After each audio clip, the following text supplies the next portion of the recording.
السلام علیکم ورحمۃ اللہ وبرکاتہ۔ میرا نام ہے حافظ محمد جاوید اور آپ دیکھ رہے ہیں ریئیکشن ویڈیوز۔ امید ہے آپ سب خیریت سے ہوں گے۔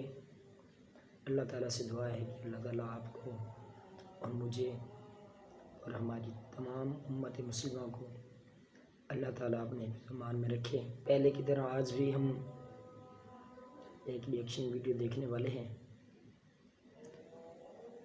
یہ ہمارے قابل دوست بھائی محمد اشفاق نے بھیجی ہے۔ کافی زیادہ مولانا صاحب کے بیانات سنتے رہتے ہیں، تو پھر آج انہوں نے ہمیں یہ ویڈیو بھیجی ہے کہ جاوید بھائی آپ دیکھیں اور اپنے ویور کو دکھائیں۔ انشاءاللہ آپ کو پسند آئے گی اور بہت کچھ سیکھنے کو ملے گا۔ تو اللہ تعالیٰ سے دعا ہے کہ اللہ تعالیٰ ہمیں اس میں سے سبق حاصل کرنے کی توفیق عطا فرمائے۔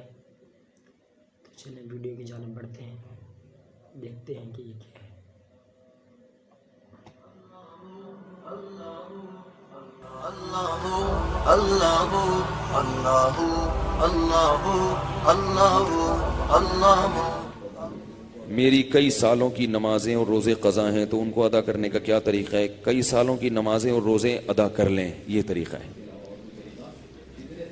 یہی طریقہ ہے، اس کے علاوہ اور کوئی طریقہ؟ جتنے سالوں کی نمازیں ہیں اتنے سالوں کی نمازیں پڑھیں۔ نماز پڑھنے کا طریقہ یہ ہوگا کہ جب آپ فجر پڑھ رہے ہیں تو آپ یہ نیت کریں گے کہ میرے ذمے فجر کی جتنی نمازیں قضا ہیں ان میں جو نماز سب سے پہلے نمبر پہ آتی ہے میں وہ پڑھ رہا ہوں یا پڑھ رہی ہوں، ٹھیک ہے نا؟ تو وہ آپ یہ نیت کریں۔ ظہر جب پڑھیں تو آپ کے میرے ذمے ظہر کی جتنی نمازیں قضا ہیں ان میں جو سب سے پہلی نماز ہے میں وہ پڑھ رہا ہوں۔ جب بھی نیت ہوگی تو یہی ہوگی۔ جب آپ دوبارہ فجر پڑھیں گے پھر آپ یہی نیت کریں گے میرے ذمے فجر کی جتنی نمازیں ہیں ان میں سب سے پہلی نماز، کیونکہ وہ جو آپ نے پڑھ لی ہے نا وہ تو ذمے میں رہی نہیں ہے، نہیں یاری نا، وہ تو ذمے میں رہی نہیں ہے، تو وہ خود بخود دوسری نماز پہلے نمبر پہ آ جائے گی ان نمازوں میں جو آپ کے ذمے میں ہیں، سمجھ رہے ہو؟ اسی طرح آپ ایک ڈائری میں نوٹ کر لیں کہ کتنے سال کی نمازیں، اندازہ ہی ہوگا، یقین تو نہیں ہو سکتا، کتنی سال کی فجر ہے۔ بعض لوگ فجر کم پڑھتے ہیں ظہر زیادہ پڑھتے ہیں تو وہ ظہر کم رکھیں فجر زیادہ رکھیں، ٹھیک ہے نا؟ تو جمعے کتنے آئے ہیں یہ سارا حساب کر کے ایک اندازہ ہی ہوگا، اس کا یقین نہیں ہو سکتا، تو اندازے سے کر لیں اور جتنی جتنی نمازیں پڑھتے جائیں ڈائری میں سے وہ کاٹتے جائیں۔ بعض لوگ ڈائری کا نظام نہیں رکھتے، حافظے پر اعتماد کرتے ہیں، وہ ساری زندگی کنفیوز رہتے ہیں، پڑھتے رہتے ہیں، ان کو یہ نہیں پتا چلتا کہ ہوئی ہے کہ نہیں ہوئی ہے۔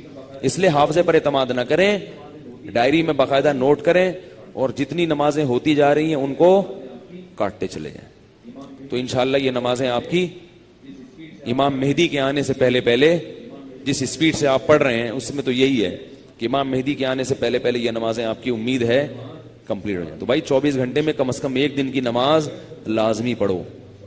ایک دن کی بھی نہیں پڑھ رہے تو پھر گناہ ہونے کا خطرہ ہے بہت سخت، اور ایک دن کی اگر پڑھ رہے ہو تو اگر موت آ گئی تو وصیت کر کے جاؤ، تو اللہ کی رحمت سے امید ہے اللہ تعالیٰ معاف کر دیں، کیونکہ انسان اس سے زیادہ کا مکلف نہیں ہے نا۔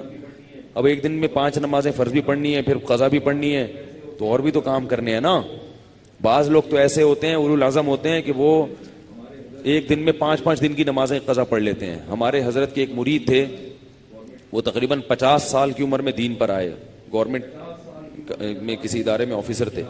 50 سال کی عمر میں جب آئے ہیں تو ایسا انقلاب آیا ان میں کہ انہوں نے 50 سال کی عمر میں عالم بھی بنے، وہ حافظ بھی بنے، اور میرا خیال ہے کتنے 40-50 سال کی قضائے عمری انہوں نے ایک سال میں نمٹا لی۔ ہم جب بھی جاتے تھے ہر وقت نماز پڑھ رہے ہوتے تھے یا تلاوت کر رہے ہوتے تھے اور مدرسے میں پڑھ بھی رہے ہوتے تھے، ایسا ٹائم کو مینج کیا انہوں نے۔ تو ایسے لوگ بھی ہیں لیکن بہرحال شارٹ ہیں ایسے لوگ، تو آپ ایسے نہ بنیں، اتنا ہی کر لیں کہ 24 گھنٹے میں کم از کم ایک دن کی۔ پھر قضاء عمری پڑھنے کا کوئی ٹائم متعین نہیں ہے، فجر کے وقت میں ظہر کی پڑھ سکتے ہو، ظہر کے وقت میں فجر کی پڑھ سکتے ہو، مکروہ وقت نہ ہو۔ مکروہ وقت جو سورج نکلتے ہوئے، زوال کے وقت اور سورج غروب ہوتے ہوئے، فجر کے بعد بھی پڑھ سکتے ہیں، عصر کے بعد بھی پڑھ سکتے ہیں قضا۔ فجر اور عصر کے بعد نوافل تو نہیں پڑھ سکتے مگر قضاء عمری پڑھ سکتے ہو۔ وتر بھی پڑھنے پڑیں گے۔ احناف کے ہاں وتر کی نماز کیا ہے؟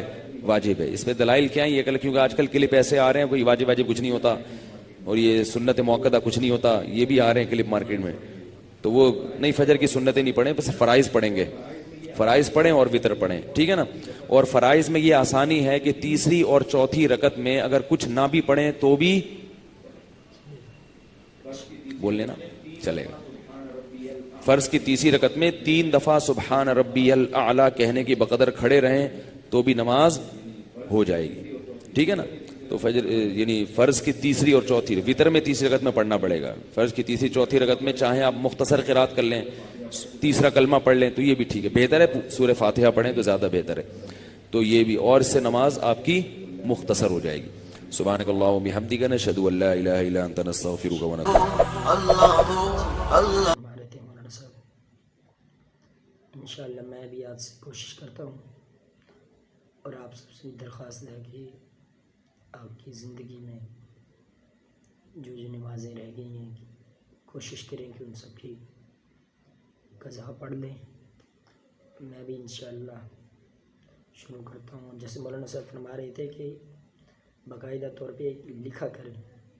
کچھ لوگ ہوتے ہیں جو لکھتے نہیں ہیں، ایسے اپنے حافظے پر یقین کر لیتے ہیں تو معلوم ہی نہیں ہوتا کتنی نمازیں پڑھ لی ہیں، کتنی رہتی ہیں. میں تو کوشش کروں گا کہ اپنی زندگی کی تمام نمازیں ہی پڑھ لوں.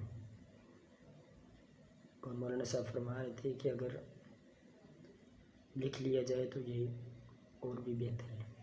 تو انشاءاللہ آپ سے بھی درخواست یہ ہے کہ آپ بھی کوشش کریں. جو رہ گئیں وہ تو قضا پڑھیں گے انشاءاللہ. جو زندگی باقی ہے کوشش کریں گے انشاءاللہ کہ اس میں نماز کوئی بھی قضا نہ ہو. میں بھی کوشش کروں گا، آپ بھی کریں گے. اللہ تعالیٰ سے دعا ہے کہ اللہ تعالیٰ ہمیں یہ جو کچھ سنا گیا اس پر عمل کرنے کی توفیق عطا فرمائے. اور آپ لوگوں سے درخواست ہے کہ آپ بھی اپنی کمنٹ میں ضرور رائے بتایا کریں تاکہ ہماری حوصلہ افزائی بھی ہوتی رہے. اپنے میزبان محمد جاوید کو اجازت دیجیے. السلام علیکم ورحمۃ اللہ وبرکاتہ.